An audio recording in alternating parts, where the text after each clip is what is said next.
ಭೋರ್ಗರದ ಭೀಮಾ ಕೊರೆಗಾಂವ್ ವಿಜಯೋತ್ಸವ. ಪಟ್ಟಣದಲ್ಲಿ ಭೀಮಾ ಸೇನಾನಿಗಳಿಂದ ಆಯೋಜಿಸಿದ ಭೀಮಾ ಕೊರೆಗಾಂವ್ ವಿಜಯೋತ್ಸವ.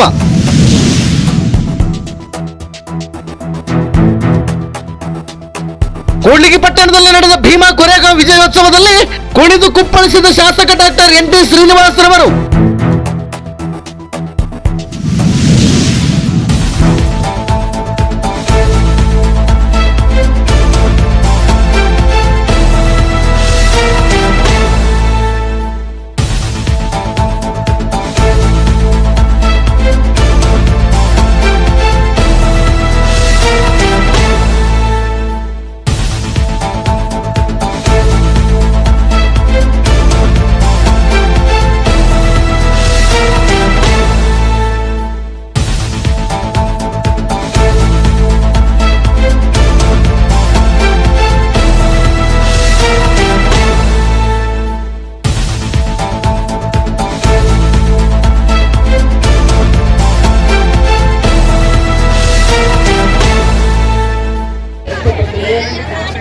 ನಮ್ಮ ಮುಖಂಡರು ಇದ್ದಾರೆ,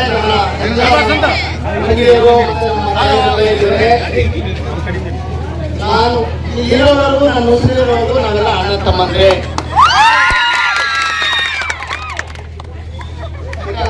ನಾನು ಇಷ್ಟೇ ಹೇಳೋದಿಲ್ಲ, ಜಾಸ್ತಿ ಹೇಳೋದಿಲ್ಲ.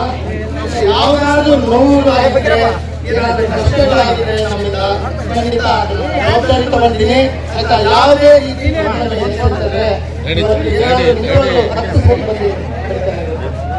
ಕಾನೂನಲ್ಲಿ ಬಹಳ ತೊಡಕುಗಳಿವೆ. ಕಾನೂನು ಚೌಕಟ್ಟಿನಲ್ಲಿ ಸಮಾಜಕ್ಕೆ ಎಷ್ಟು ಸಾಧ್ಯ ಅಷ್ಟು ನಿಮಗೆಲ್ಲ ಒಂದು ದೂರು ಕೊಡೋದಕ್ಕೆ, ಒಂದು ನೆಲೆ ಕೊಡೋದಕ್ಕೆ, ಉತ್ತಮ ಶಿಕ್ಷಣ ಕೊಡೋದಕ್ಕೆ, ಉತ್ತಮ ಆರೋಗ್ಯ ಕೊಡೋದಕ್ಕೆ ಪ್ರಾಮಾಣಿಕ ಪ್ರಯತ್ನ ಮಾಡ್ತಾ ಇದ್ದೀನಿ. ಎಲ್ಲ ನಮ್ಮ ಮುಖಂಡರೆಲ್ಲರೂ ಅತೀವ ಕಾಳಜಿ ಇಟ್ಟು ಪ್ರತಿ ಸಾರಿ ನಮ್ಮ ಹತ್ರ ಮನವಿ ಕೊಡ್ತಾ ಇದ್ದಾರೆ. ಈ ಒಂದು ಭಾಗಕ್ಕೆ ಹೆಚ್ಚಿನ ಒತ್ತು ಕೊಡಬೇಕು, ಈ ಸಮಾಜಕ್ಕೆ ಒತ್ತು ಕೊಡಬೇಕು. ಖಂಡಿತ ಯಾವುದೋ ಒಂದು ಜಾತಿ ಪಟ್ಟ ಒಂದು ಕಳಂಕ ಇಟ್ಕೊಂಡು ನಾನು ಬಂದಿಲ್ಲ. ಇವತ್ತು ಎಲ್ಲರ ಪ್ರೀತಿಯಿಂದ ನಾನು ಶಾಸಕ ಆಗಿದ್ದೀನಿ. ನಿಮ್ಮ ಋಣ ತೀರ್ಸೋದಕ್ಕೆ ಇಷ್ಟೇ. ನಾನು ಒಳ್ಳೆ ಕೆಲಸನೇ ಮಾಡ್ತೀನಿ, ಸಮಾಜಕ್ಕೆ ಯಾವಾಗಲೂ ನಿಮ್ಮ ಜೊತೆಗಿದ್ದೀನಿ. ನೀವು ನನಗೆ ಸಹಕಾರ ಕೊಡೋವರೆಗೂ ನಾನು ನಿಮ್ಮ ಜೊತೆಗಿದ್ದೀನಿ. ನಿಮ್ಮ ಕಷ್ಟಕ್ಕೆ ಧ್ವನಿ ಹಾಕ್ತೀನಿ. ನಿಮ್ಮ ಜೊತೆಗೆ ಸದಾ ನೀವು ಕುಡಿಯೋಕ್ಕೆ, ಡ್ಯಾನ್ಸ್ ಮಾಡೋಕ್ಕೆ ಅప్పుడు ಮಾತ್ರ ಅಲ್ಲ, ನಿಮ್ಮ ಕಷ್ಟದಲ್ಲಿ ಯಾವತ್ತೂ ನನ್ನ ಜೊತೆಗಿದ್ದೀನಿ ಅಂತೇಳಿ ಈ ಸಂದರ್ಭದಲ್ಲಿ ನಿಮ್ಮ ಬಗ್ಗೆ ಧ್ವನಿಯಂತಕ್ಕೂ ಸೇರಿರುತ್ತೆ. ಈ ಸಂದರ್ಭದಲ್ಲಿ ಮತ್ತೊಮ್ಮೆ ತಮ್ಮೆಲ್ಲರಿಗೂ ನಾನು ಹೆಚ್ಚಿಗೆ ಏನು ಸಂದೇಶ ಕೊಡೋದಿಲ್ಲ. ಏನೇ ನೋವುಗಳಿದ್ರು, ಏನೇ ಕಷ್ಟಗಳಿದ್ರು ಕೂತ್ಕೊಂಡು ನಾವು ಮಾತಾಡಿ ಬಗೆಹರಿಸಿ. ನಿಮಗೆ ಏನು ಇಲ್ಲಿ ಇವತ್ತು ಮನೆಗಳಿಗೆ ತಮಗೆಲ್ಲ ಗೊತ್ತಿದೆ, ಈಗಾಗಲೇ ಎಲ್ಲ ಮನೆಗಳಿಗೆ ಅರ್ಜಿಗಳು ಬಂದಿದ್ದಾವೆ. ನಾವೆಲ್ಲರೂ ಯಾರು ವಸತಿರಹಿತರು ಮತ್ತು ಮನೆಯಲ್ಲಿ ಯಾರಿದ್ದೀರಿ ಎಲ್ಲರೂ ದಯವಿಟ್ಟು ಅರ್ಜಿ ಹಾಕಿ ಪ್ರಾಮಾಣಿಕವಾಗಿ ನಿಮಗೆ ಉಚಿತವಾಗಿ ಮನೆ ಕೊಡೋಕ್ಕೆ ಎಲ್ಲ ರೀತಿಯ ಪ್ರಯತ್ನ ಮಾಡ್ತಾ ಇದ್ದೀವಿ.